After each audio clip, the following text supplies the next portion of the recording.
Alright guys, Abner with PunkN'Pedal here. Just want to show you my new bottle bag holder. It's going to hold all my particulars, some snacks, stuff like that. It's got two bottle holders on the sides here. You guys can see it's perfectly firm and in place. I got my GPS right there too as well. You know, obviously my bar, you know, my aero bars just give me a different hand position. My bell in honor of Ryan Van Duzer. I also got my little light up front. You guys can see that I actually used the old friction shifter to get this new system that I have down here functioning, which is a 4240. I think it's 4240, I believe. But because it was a road bike, the shifters didn't work with this type of derailleur.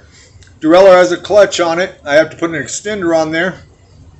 As you can see, that red extender to make it be able to go and get all the gears. And so that's what the deal is. So what I did was, instead of trying to find a shifter, which I was having a real hard time doing, I decided to go with the old school friction shift. And I put upright bars because of the simple fact that it just makes more sense to ride a bike with that, you know. Because it's not, you know, being in a road bike position all day for 8 hours, 10 hours a day, it's not very comfortable. Got my brake levers. I got a bag in the front. It's a halo headband right there. I don't know if you guys have ever seen them, but they got a little sweatband. You see that yellow stripe in there? It's a sweatband. What ends up happening is when you're sweating, the sweat goes into that band and spreads out and doesn't get into your eyes. It's fantastic. It really is, man. Probably one of the best investments I ever made was that, you know.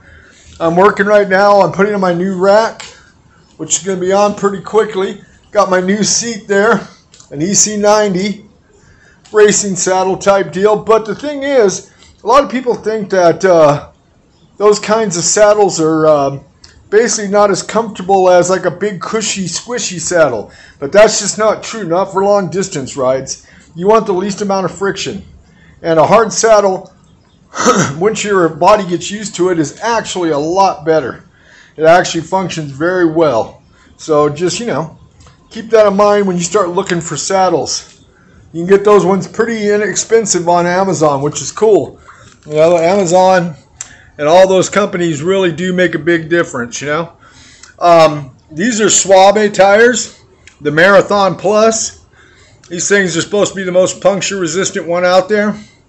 I wanted to get Tubolito tubes, but they don't have my model. So, you know, because I need at least a 48 stem of a Bresta, and I think the only thing they go up to is a 40. So I could put an extender on there, but I just never feel comfortable with those. Those don't work as well.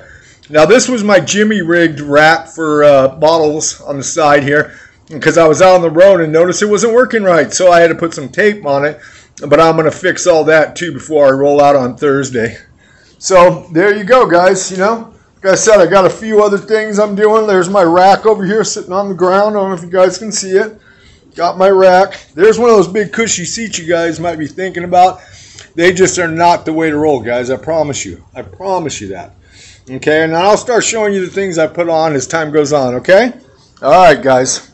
PunkN'Pedal. Remember, punk's not dead. Oh, no, it's not. Yeah!